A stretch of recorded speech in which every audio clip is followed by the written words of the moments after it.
নমস্কার বন্ধুরা, আপনারা দেখছেন সরকারি সংবাদ ইউটিউব চ্যানেল। আপনারা কি জানেন গতকাল শেষমেশ নিজাম প্যালেসে কি হয়েছিল, বা গতকাল শেষমেশ অভিষেক বন্দ্যোপাধ্যায় হাজিরা করার সময় কি বলেছিলেন নিজাম প্যালেসে?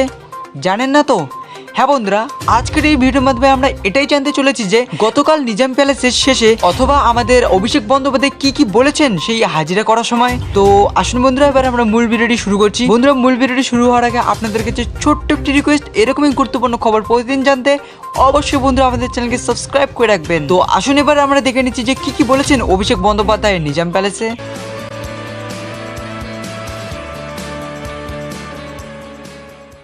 গতকাল নির্ধারিত সময়ের কয়েক মিনিট আগেই নিজাম প্যালেসে পৌঁছে গিয়েছিলেন অভিষেক বন্দ্যোপাধ্যায়। তারপর সকালে চা বিস্কুট দেওয়ার পর থেকেই টানা জিজ্ঞাসাবাদ শুরু হয় অভিষেক বন্দ্যোপাধ্যায়কে। দুপুরবেলা আবার কয়েক ঘন্টার বিরতি ছিল লাঞ্চের জন্য।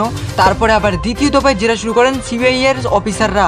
শেষমেশ অভিষেক বন্দ্যোপাধ্যায় টানা জিজ্ঞাসাবাদের পরে অভিষেক বন্দ্যোপাধ্যায় নিজাম প্যালেস থেকে বেরিয়ে এসেছিলেন। তবে বন্ধুরা, আমরা দেখতে পারি যে শেষমেশ অভিষেক বন্দ্যোপাধ্যায় নিজাম প্যালেস থেকে হাসি মুখে বেরিয়ে এলেন। তবে বন্ধুরা, সিবিআই সূত্রের খবর, অভিষেককে জিজ্ঞাসাবাদ কার্যত সন্তুষ্ট হতে পারেনি সিবিআই অফিসাররা। প্রয়োজনে পরবর্তীতে আবার অভিষেক বন্দ্যোপাধ্যায়কে ডাকতে পারে সিবিআই। বন্ধুরা, বর্তমানে এটাই সব থেকে বড় ব্যাপার যে এখনো পর্যন্ত সিবিআই অভিষেক বন্দ্যোপাধ্যায়কে জেরা করে সন্তুষ্ট হয়নি। বন্ধুরা, এর একটাই মানে যে একদিন পর, হয়তো 1-2 সপ্তাহ পর আবার অভিষেক বন্দ্যোপাধ্যায়কে হাজিরা দেওয়ার জন্য ডাকতে পারে সিবিআই।